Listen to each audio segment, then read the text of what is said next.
जय हिंद दोस्तों, स्वागत है आपका अपने चैनल तुलसी एजुकेशन महोबा में। दोस्तों आशा करता हूं आप सभी लोग बेहतरीन होंगे, आप सभी की पढ़ाई बिंदास चल रही होगी। प्यारे दोस्तों, आप सभी ने जो पिछली क्लास मैंने कराई थी, आप सभी ने उसको बेहतरीन तरीके से किया होगा और प्रैक्टिस सेट को समझा होगा। तो प्यारे दोस्तों, आज आपके सामने लेकर आया हूँ मैं अगला प्रैक्टिस सेट, जिसमें बेहतरीन से बेहतरीन आप सभी साथी क्वेश्चन करेंगे। तो सभी दोस्त क्लास को सभी दोस्तों तक शेयर कर देंगे जल्दी से जल्दी, और सभी साथी क्लास में जुड़ जाएंगे प्यारे दोस्त। और सभी दोस्त वीडियो को लाइक करना ना भूलेंगे सभी साथी। तो प्यारे दोस्तों, आज की जो क्लास होने वाली है एक ज़बरदस्त क्लास होगी, जिसमें एक बहुत ही अच्छे क्वेश्चन मैं आपके सामने ढूंढ ढूंढ के क्वेश्चन लेकर आया हूं, और आपके एग्जाम में इस तरह के क्वेश्चन 100% आने वाले हैं। तो सभी साथी क्लास को शुरू से पूरा तक जरूर देखें। यदि आप बीच में छोड़ के क्लास को स्किप कर देंगे तो आप क्लास को बेहतरीन क्वेश्चनों को मिस कर देंगे प्यारे साथी। तो सभी दोस्त आज की क्लास को बिना टाइम वेस्ट किए स्टार्ट करेंगे, और आपके सामने आज का क्वेश्चन नंबर 1 जी रहा है। बढ़िया क्वेश्चन है, सभी दोस्त इसको ध्यान से पढ़ेंगे और आपका जो भी जवाब हुआ करे कमेंट के माध्यम से सभी साथी बताएंगे। यदि आपको कोई भी चैप्टर में समस्या हो, जो भी चैप्टर आपको समझ में नहीं आ रहा हो, तो आप कमेंट के माध्यम से बताएंगे, मैं आपको उस चैप्टर को करा दूंगा, आपको उस चैप्टर में फिर कभी दिक्कत नहीं होगी। तो देखेंगे सभी दोस्त, आपके सामने क्वेश्चन नंबर 1 है, सभी दोस्त पढ़ेंगे और इसका जवाब बताएंगे सभी दोस्त। चलिए दोस्त देखते हैं यहाँ पर। एक जीप एक कार का पीछा कर रही है। एक जीप एक कार का पीछा कर रही है जो जीप से 5 किलोमीटर आगे है। उनकी चाल 90 किलोमीटर पर घंटा और 75 किलोमीटर पर घंटा है। और ठीक है, तो जीप कार को कितने समय में पकड़ लेगी। एक बड़ा ही प्यारा क्वेश्चन है आपका, चाल दूरी का क्वेश्चन है, एक बढ़िया क्वेश्चन है आपका। सभी दोस्त क्वेश्चन की लैंग्वेज पढ़ा करेंगे। यदि आपको लैंग्वेज पढ़ना आ गई है, लैंग्वेज को आप समझ सकते हैं, तो आप क्वेश्चन को भी सॉल्व कर सकते हैं प्यारे साथी। ठीक है, आपका ऑप्शन नंबर ए है 18 मिनट लगेगा, ऑप्शन नंबर बी 20 मिनट लगेगा, या 24 मिनट लगेगा, या 25 मिनट लगेगा। सभी दोस्त यहाँ पर देखेंगे, जो जीप है वो कार का पीछा कर रही है। हम कहें यहाँ पर कोई जीप है और यहाँ पर कोई कार है। ठीक है, कार C4 कार, ये आ गई आपका कार। ठीक है, यहाँ पर कार है जो मतलब जीप से 5 किलोमीटर आगे है। तो जीप और कार के बीच की दूरी ये कितनी है, आप कहेंगे 5 किलोमीटर दूरी है। ठीक है, और उनकी जो चाल है 90 किलोमीटर पर घंटा और 75 किलोमीटर पर घंटा है। ठीक है, तो हम कहेंगे जो जीप की कार वो चाल है वो कितनी है, 90 किलोमीटर पर घंटा, और जो कार की चाल है वो है आपकी 75 किलोमीटर पर घंटा।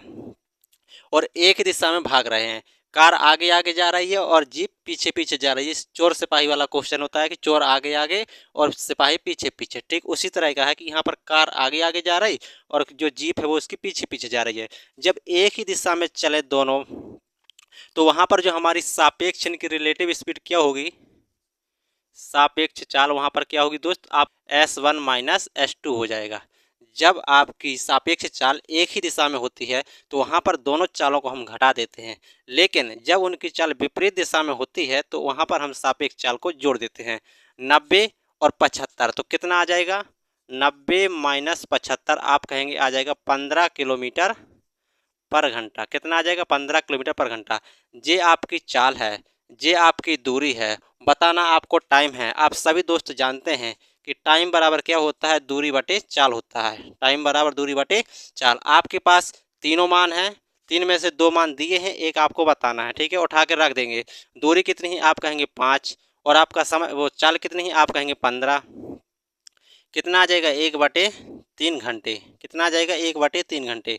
लेकिन आपकी जो ऑप्शन है वो मिनट में है, और 1/3 को जब घंटे में बनाएंगे तो कितना करेंगे हम, 60 मिनट का गुणा करा देंगे, तो कितना आ जाएगा, 20 मिनट। कितना आ गया, 20 मिनट। इसका ऑप्शन नंबर कौन सा, बी राइट हो जाएगा। ऑप्शन नंबर बी आपका राइट हो जाएगा। एक बढ़िया कॉन्सेप्ट वाला क्वेश्चन था, सापेक्ष चाल का क्वेश्चन होता है, आपके एग्जाम में पूछे जाएंगे प्यारे दोस्त सापेक्ष चाल के। मैं आपके प्रत्येक सेट में सापेक्ष चाल का क्वेश्चन भी लेकर आऊंगा धीरे धीरे। ठीक है, अब सभी दोस्त अगला क्वेश्चन करेंगे। अगला क्वेश्चन सभी दोस्त देखेंगे, क्वेश्चन नंबर 2 देखेंगे सभी साथी। एक कार्य को 3 पुरुष 6 दिन में पूरा करते हैं। ठीक है, इसी कार्य को 6 महिलाएं 18 दिन में पूरा कर सकती हैं। तो आपसे पूछ रहा क्वेश्चन कि इसी कार्य को 2 पुरुष तथा 12 महिलाएं कितने दिन में समाप्त करेंगे। एक बड़ा ही प्यारा क्वेश्चन है, और इस तरह का क्वेश्चन मैंने प्रत्येक प्रैक्टिस सेट में मैंने कराया है। तो आप इस क्वेश्चन को कर सकते हैं, यदि आप कोशिश करेंगे तो इस क्वेश्चन को कर सकते हैं। ऑप्शन नंबर है आपका 3 दिन, 2 सही 1/4 दिन, 2.5 दिन और 5 दिन। तो 4 ऑप्शन है, सभी दोस्त कमेंट के माध्यम से बताएंगे, और सभी दोस्त क्लास को शुरू से एंड तक पूरा जरूर देखेंगे प्यारे साथी। बहुत ही बेहतरीन क्वेश्चन मैं आपके सामने कराता हूं। पहले क्वेश्चन को लिखता हूं मैं आपके सामने, फिर आपको समझाता हूं। मैं बहुत मेहनत से आपको पढ़ा रहा हूं प्यारे साथी। यहाँ पर सभी दोस्त देखेंगे क्वेश्चन नंबर 2। 3 पुरुष हैं, वो कितने दिन में करते हैं? 6 दिन में पूरा कर सकते हैं। उसी कार्य को 6 महिलाएं 18 दिन में करती हैं, मतलब काम आपका वही है, ठीक है। तो यहाँ पर देखेंगे 3 पुरुष हैं करते हैं यहाँ पर 6 दिन में, काम वही है, तो बराबर का निशान लगाया। और यहाँ पर 6 महिलाएं हैं, कितने दिन में करती हैं? 18 दिन में करती हैं, ठीक है। 6 से 6 कट जाएगा और 3 कम 3 तिरछिंग जी 18 आ जाएगा। तो हम कहेंगे पुरुष और जो महिला की कार्य क्षमता निकल के आई वो निकल के आई 6/1। पुरुष की कार्य क्षमता 6 है और महिला की कार्य क्षमता 1 है। तो टोटल आपका काम कितना हुआ? 3। पुरुष की कार्य क्षमता कितनी है? 6। तो पी के स्थान में हमने यहाँ पर रखा है, ठीक है। 6 आ जाएगा और यहाँ पर कितने दिन में कर रहे हैं? 6। तो कितना? 6 या 18 जो हो जाएगा, और 18 छिक्का होता है 108। इसका गुणा करेंगे तो कितना मिलेगा हमें? 108। ये आपका टोटल वर्क हो जाएगा, मतलब टोटल टाइम हो जाएगा, सॉरी टोटल काम हो जाएगा, ठीक है। लेकिन आपको क्या बताना है यहाँ पर? 2 पुरुष और 12 महिलाएं कितने दिन में करेंगे? एक पुरुष एक दिन में करता है 6, तो 2 पुरुष करेंगे कितने? आप कहेंगे 12 काम करेंगे। कितना काम करेंगे? 12, ठीक है। और एक महिला एक दिन में करती है 1, तो 12 महिला कितने में करेंगे? 12 का गुणा यहाँ करा देंगे, कितना आ जाएगा आपका? 12। तो दोनों को मिला के कराना, तो कितना काम करेंगे दोनों? 12 12 24। तो कुल कार्य क्षमता के हिसाब से 24 और काम कराना हमें 108, तो कितना आ जाएगा? 108 बटे हो जाएगा 24। 12 दूना 24, ठीक है। 12 8 96 और 12 नम्मा 108। 9/2। 9/2 का मतलब होता है प्यारे दोस्त कितना? 4.5। तो यहाँ पर 4.5 तो है नहीं। देखेंगे यहाँ पर सभी दोस्त, एक बार इस क्वेश्चन को फिर से देखेंगे, कहीं कोई मिस्टेक तो नहीं हुई है संख्या में। 3 पुरुष 6 दिन में करते हैं, 3 पुरुष 6 दिन में करते हैं, ठीक है। 6 महिलाएं 18 दिन में करती हैं, 6 महिलाएं 18 दिन में करती हैं। 6 से 6 काटा, 3 से 18 को 6 बार में काटा, और पुरुष की कार्य क्षमता 6, महिला की कार्य क्षमता 1। यहाँ तक आपकी कार्य क्षमता ठीक है, ठीक है। आगे हमने यदि टोटल टाइम निकाला तो पुरुष की कार्य क्षमता 6 थी, यहाँ 6 रखा, 6 थी 18, 18 5 18 6 108, आपका 108 टोटल टाइम है, ठीक है। और कराना आपको 2 पुरुष और 12 महिलाओं से है। एक पुरुष की कार्य क्षमता 6, 2 की 12 हो जाएगी। एक महिला की कार्य क्षमता 1 है, 12 महिला की 12 हो जाएगी। दोनों मिलकर करेंगे 12 12 24 काम करेंगे। काम कराना हमें 108, 24 से कराना है, तो कितना आ जाएगा? 9/2। 9/2 का मतलब हो जाएगा आपका 4.5। 4.5 रहेगा। यहाँ पर आप ऑप्शन नंबर ई लिख लेंगे सभी साथी, 4.5, और ऑप्शन नंबर आपका ई राइट हो जाएगा। प्यारे साथी, एक अच्छा क्वेश्चन था आपके सामने, क्वेश्चन नंबर 2। अब सभी दोस्त अगला क्वेश्चन करेंगे जल्दी से। अगला क्वेश्चन देखेंगे सभी दोस्त, क्वेश्चन नंबर 3। किसी व्यक्ति की आय तथा व्यय क्रमशः 11:10 के अनुपात में है, ठीक है।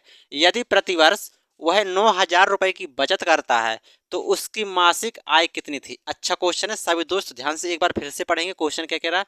व्यक्ति की जो आय और व्यय थी वो 11:10 के अनुपात में है, ठीक है। यहाँ तक कोई दिक्कत नहीं है, लेकिन कंडीशन है यहाँ पर देखेंगे, प्रतिवर्ष वह 90,000 रुपए की बचत करता है। प्रतिवर्ष क्या दे रखा है? प्रतिवर्ष कितने की बचत करता है? 90,000। और आपसे पूछा है मासिक, आपसे पूछा है कि महीने में कितना बचाता है। यदि एक साल में 90,000 बचाता है तो महीने में कितना बचाता होगा, ठीक है। यहाँ पर देखेंगे आपकी आय और व्यय, आय और व्यय का जो अनुपात दे रखा है वो 11:10। यदि देखेंगे सभी दोस्त, यहाँ पर आय और व्यय आपकी दे रखी, आय का अनुपात, आय और व्यय का जो अनुपात है वो आपका 11:10 है, ठीक है। आपसे पूछा है कि उसकी मासिक आय कितनी थी, ठीक है। यहाँ पर यदि आय में से व्यय यानी कि खर्च घटा देंगे, कितना बचेगा? आप कहेंगे 1 बचेगा। और यहाँ पर एक बचत दे रखी है आपकी 9,000, कितनी दे रखी है? 9,000। तो 1 बराबर हो जाएगा आपका कितना? 90,000 के, सॉरी 9,000 के। 1 बराबर 9,000 के। ये किस चीज़ की है? आप कहेंगे साल की है। तो यहाँ पर 1 बराबर निकला आपका 9,000। तो आपको चाहिए महीने की, तो एक साल में होते हैं 12 महीने, ठीक है। तो यहाँ पर वार्षिक है, हमें चाहिए महीने की। तो यहाँ पर हम क्या करेंगे? 9,000 में हम 12 से क्या कर देंगे? भाग कर देंगे। 12 से भाग कर देंगे तो महीने की निकल आएगी। लेकिन आपको चाहिए आय, तो आय कितनी थी? 11। आय कितनी थी? 11। 1 बराबर 9,000, ये आपकी वार्षिक थी। महीने का बनाया तो 12 से भाग दिया, और हमने यहाँ पर आय निकाल ली, 11 का गुणा करा दिया। इसको काट लेंगे सभी दोस्त, 3 से काटेंगे, 3 चौक 12 आ जाएगा, 3 से 9 को काटेंगे आपका आ जाएगा 3,000। कितना आ जाएगा? 3,000। फिर 4 से काटेंगे, यहाँ पर 4 सत्ते 28 हो जाएगा, 4 सत्ते 28 हो जाएगा, 2 बचेगा, 5 20 हो जाएगा, 4 पंचे 20, 7500। और यहाँ पर आप कितना गुणा, यहाँ पर आप 11 से गुणा करा देंगे। देखेंगे यहाँ पर 0 0 5 और 7 5 12 और 7 1 8, कितना आ जाएगा? 8,250। फिर से एक बार सभी दोस्त एक बार फिर से देखेंगे। यहाँ पर 4 से काटा हमने, यहाँ पर 4 4 सत्ते 28, 4 सत्ते 28, कितना बचा? यहाँ पर 2 बचा, 4 पंचे 20, 4 पंचे 20। यहाँ पर 1 जीरो कम आएगा, यहाँ पर 1 जीरो हम हटा देंगे, कितना आएगा? फिर 11 का हम गुणा करा देंगे तो 0 का 0 आ जाएगा। 5 आ जाएगा, 7 5 12 आ जाएगा और एक हासिल 7 और 1 8, तो 8250 ऑप्शन नंबर आपका डी राइट हो जाएगा। सभी दोस्त एक बार फिर से देखेंगे ध्यान से, आय और व्यय का जो अनुपात था 11:10 था, ठीक है। बचा रहा 9,000, कैसे बचा रहा, प्रतिवर्ष, ठीक है। तो 1 = 9,000 बचाया, यहाँ पर लिखा 1 = 9,000 के, ठीक है। तो ये वार्षिक था, हमने चाहिए मासिक, तो 12 से गुणा किया तो मासिक आ गया, तो हम कहेंगे 1 = 9,000/12। हमें चाहिए आय, आय कितनी थी 11, तो 11 का गुणा करा देंगे तो यहाँ पर हमारा काटा पीटी मचाएंगे तो 8,250 आ जाएगा।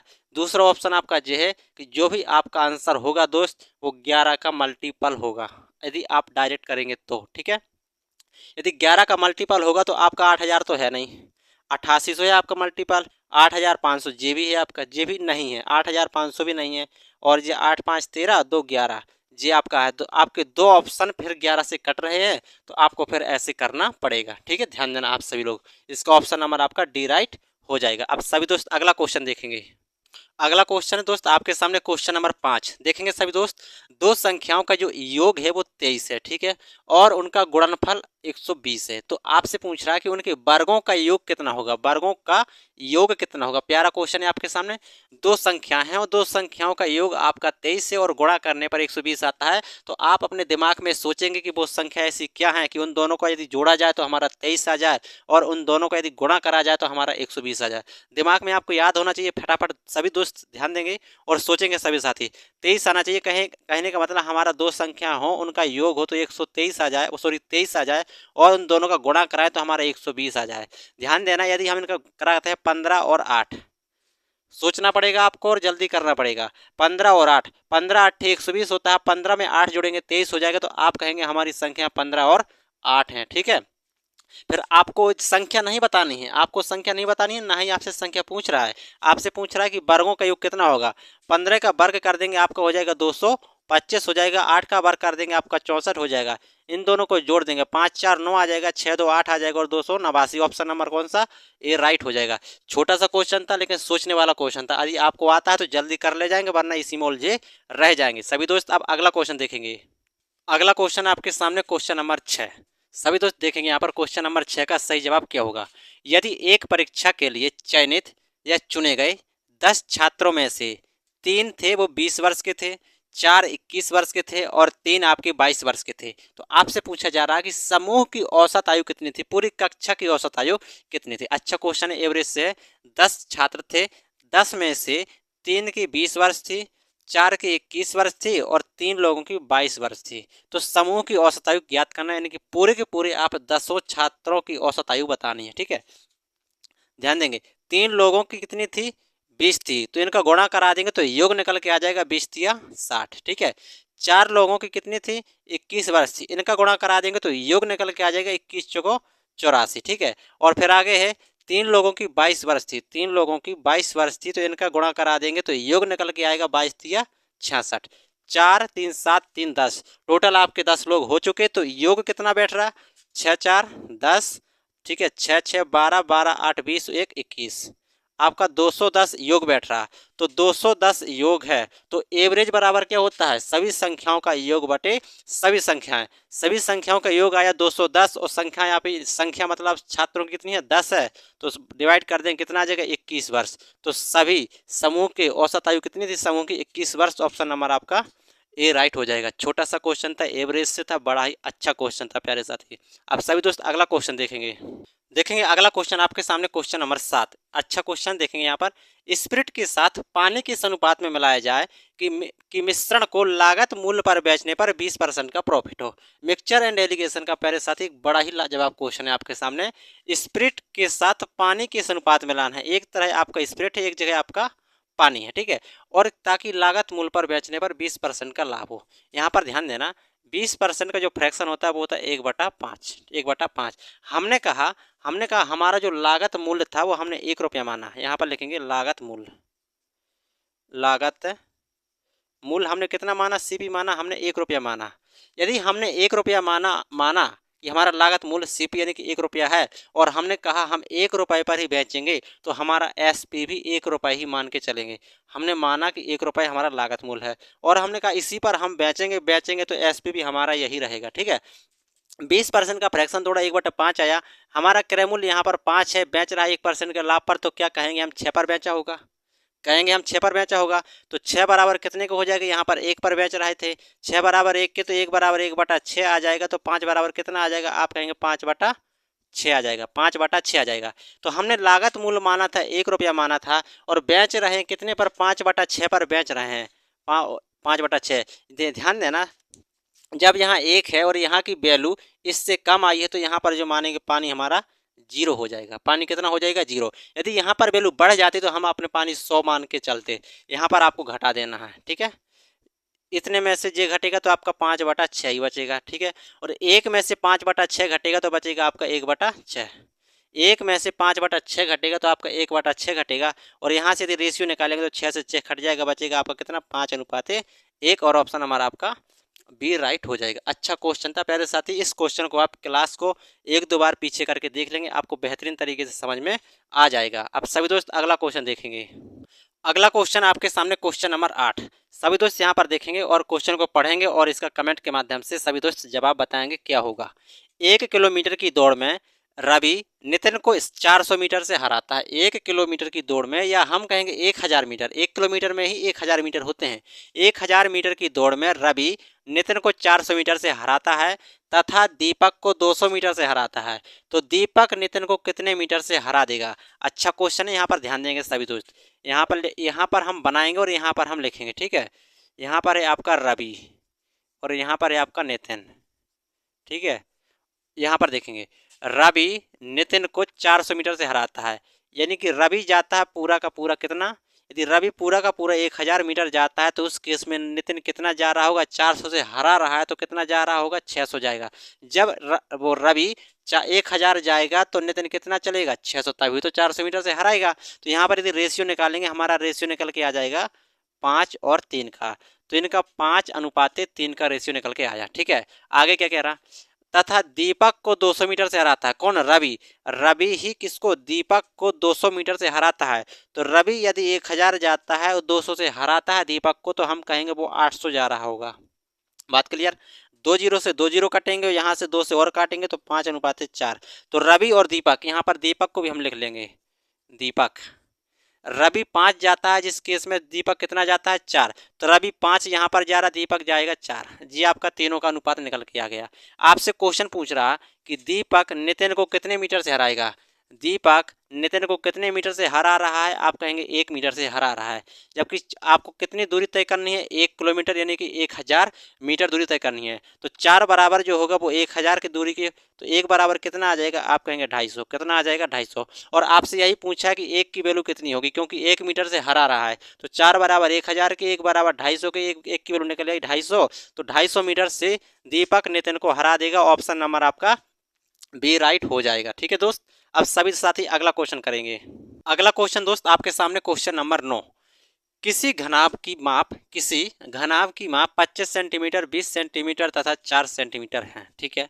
ये फिर कह रहा, एक घन का आयतन इस घनाभ के आयतन से आधा है, तो घन का संपूर्ण पृष्ठ का क्षेत्रफल कितना होगा। 3D का एक बड़ा ही प्यारा क्वेश्चन है आपके सामने। घनाभ की माप दे रखी है और घन का आयतन घनाभ के आयतन का आधा है, घनाभ के आयतन का आधा है। तो पहले हम घनाभ का आयतन निकालेंगे। घनाभ का आयतन होता है LBH। कितना होता है, LBH। और LBH कितना दे रखा है, इसकी बीमा दे रखी है 20 × 25, 25 × 20 है, 25 × 20 और गुणा 4, ठीक है। जी आपका क्या है, घनाभ का आयतन। और घन का आयतन क्या होता है, घन का आयतन होता है भुजा Q। तो जो घन का आयतन है ना, वो घनाभ के आयतन का आधा है। यदि घनाभ का आयतन इतना है तो जो घन का आयतन होगा इसका आधा हो जाएगा। 25 × 20 × 4 बटे इस पूरे का आधा हो जाएगा घन का आयतन। तो हमारी घन की भुजा निकल के आ जाएगी। तो देखेंगे यहाँ पर 2 से काटेंगे, आपका यहाँ पर आ जाएगा 10। कितना आ जाएगा, 10। तो AQ बराबर निकल के आया 25 × 10 को लिखेंगे 2 × 5 और 4 का 4 रहेगा, ठीक है। तो इसको और आगे यदि ब्रेक करेंगे तो 25 पंचे हो जाएगा 125, ठीक है। और 4 दूना हो जाएगा 8, 4 दूना हो जाएगा 8। तो आपको यहाँ पर निकालना है, इसका घनमूल निकाल देंगे। क्या निकाल देंगे, इसका घनमूल निकाल देंगे, ठीक है। 125 इंटू 8 का कितना आ जाएगा, तो आप कहेंगे 125 का बाहर निकल के आ जाएगा 5 और 8 का बाहर निकल के आ जाएगा आपका 2। कितना निकल के आ जाएगा 2। तो हमारी जो घन की भुजा निकल के आई वो कितनी आई 6। घन की भुजा निकल के आई हमारी 6। लेकिन आपसे पूछा है घन का संपूर्ण पृष्ठ का क्षेत्रफल। तो घन का जो संपूर्ण पृष्ठ का क्षेत्रफल होता है वो होता है 6a² या 6a² होता है, ठीक है। तो 6 ए बराबर कितना है, ए बराबर आपका यहाँ पर 10 आएगा, यहाँ पर 10 होगा, 5 दूना 10। ए बराबर 10 है, यहाँ पर ए का स्क्वायर है तो 10 का स्क्वायर हो जाएगा, तो हमारा हो जाएगा यहाँ पर 100, और 100 का गुणा जब 6 में करेंगे तो हो जाएगा आपका 600। तो घन का संपूर्ण पृष्ठ होगा 600 वर्ग सेंटीमीटर। ऑप्शन नंबर आपका बी राइट हो जाएगा। एक 3D का बड़ा ही अच्छा क्वेश्चन था। अब सभी दोस्त अगला क्वेश्चन यानी कि क्वेश्चन नंबर लास्ट 10 को करेंगे। अगला क्वेश्चन देखेंगे सभी साथी, क्वेश्चन नंबर 10, और ये आपके सामने लास्ट क्वेश्चन है, तो सभी साथी इसको बेहतरीन तरीके से बताएंगे कि इसका राइट जवाब क्या होगा। और सभी दोस्त यहाँ पर ध्यान से देखेंगे, यदि किसी दोस्त को नहीं भी आता है तो ध्यानपूर्वक क्वेश्चन को देखा करे और समझा करेगा, ठीक है। क्वेश्चन नंबर 10 है, किसी धन का 8%, किसी धन का 8% वार्षिक दर से 2 वर्ष का चक्रवृद्धि ब्याज आपका 2080 है, ठीक है। पूछ रहा है आपसे इसी धन का इसी दर से और इतने ही समय के लिए आपका साधारण ब्याज कितना होगा। प्यारे साथी एक बड़ा ही अच्छा क्वेश्चन है। आपको इस क्वेश्चन को करने से पहले आपको इसका मूलधन निकालना पड़ेगा। क्या निकालना पड़ेगा, मूलधन। तो सभी दोस्त ध्यान से देखें, 8% का जो फ्रैक्शन होता है प्यारे साथी वो होता है आपका 2/25। 8% का फ्रैक्शन 2/25 होता है। पहली साल आपका ब्याज 25, पहली साल 25 से 2 ब्याज लगा, कितना हो जाएगा आपका 27। दूसरी साल भी कितना हो जाएगा, 25 से आपका 27 हो जाएगा। यहाँ पर गुणा करा देंगे, 25 गुणा 25 आपका 625 हो जाएगा, 27 गुणा 27 आपका 729 आ जाएगा। आपका मूलधन यहाँ पर 625 है और मिश्रधन 729 हो गया। तो मिश्रधन में से 625 घटाएंगे, आपका चक्रवृद्धि ब्याज निकल के आ जाएगा। 9 में से 5 जाएगा आपका 4 बचेगा, और 2 में से 2 जाएगा 0, और 7 में से 6 जाएगा आपका 104। 104 आपका क्या निकल के आया, आप कहेंगे हमारा निकल के आया आपका चक्रवृद्धि ब्याज। 2 साल का चक्रवृद्धि ब्याज दे रखा है आपका 2080 दे रखा। तो 104 बराबर है आपका 2080। तो 1 बराबर कितना हो जाएगा, आप कहेंगे 1 बराबर हो जाएगा 20। तो आपने मूलधन कितना माना, यहाँ पर 625 माना। 1 बराबर 20, तो 625 बराबर कितना आ जाएगा, यहाँ पर गुणा करा देंगे आप सभी, ठीक है। तो कितना आ जाएगा, 0 से 0 आ जाएगा, और यहाँ पर आ जाएगा आपको कितना, 2 पंचे 10, 2 दूना 4, और 6 2 दूना 4 1 5, और 6 दूना 12। 12,500 आपका क्या रहेगा साथी, मूलधन रहेगा। 12,500 आपका मूलधन रहेगा। लेकिन आपसे मूलधन नहीं पूछा, आपसे पूछा है कि इसी धन, मतलब आपका धन यही रहेगा, और इसी दर मतलब दर आपकी 8% रहेगी, यही समय मतलब आपको 2 साल टाइम रहेगा। तो आपको बताना है साधारण ब्याज। आप सभी दोस्त जानते हैं साधारण ब्याज यानी कि ऐसा ही बराबर होता है PRT/100 होता है। इसमें आपको उठाकर रखना है। P कितना है, आप कहेंगे 12,500। R कितना है, 8, T कितना है, 2 साल का बटे में आ जाएगा आपका 100 आ जाएगा। काट लेंगे सभी साथ, यहाँ पर 2 0 से 2 0, 8 दूना 16, कितना आया 16। 16 का गुणा आपको 125 में करना है। 16 पंचे 80, 8 हासिल, 16 दूना 32, 32 और 8 कितना हो जाएगा 40, 4 हासिल, 16 कम 16, 16 4 20, कितना हुआ 2000। तो 12,500 पर 8% दर पे 2 साल का साधारण ब्याज कितना होगा, 2000 होगा। और ऑप्शन नंबर आपका यहाँ पर ए राइट हो जाएगा। प्यारे साथी बढ़िया क्वेश्चन था। और प्यारे दोस्त आपके सामने क्वेश्चन नंबर 10 लास्ट क्वेश्चन था। तो सभी दोस्त आप बताएंगे, सभी साथी आप कमेंट बॉक्स के माध्यम से बताएंगे कि आज आपको क्लास कैसी रही, आपको आज का सेशन कैसा लगा। प्यारे दोस्त सभी दोस्त कमेंट के माध्यम से बताएंगे। तो दोस्तों फिर आज की क्लास को यहीं पर समाप्त करते हैं, और फिर मिलेंगे बहुत ही जल्दी एक बेहतरीन वीडियो में और अच्छे क्वेश्चनों के साथ मिलेंगे। तो सभी साथियों को आज के लिए इतना ही। धन्यवाद सभी दोस्तों को।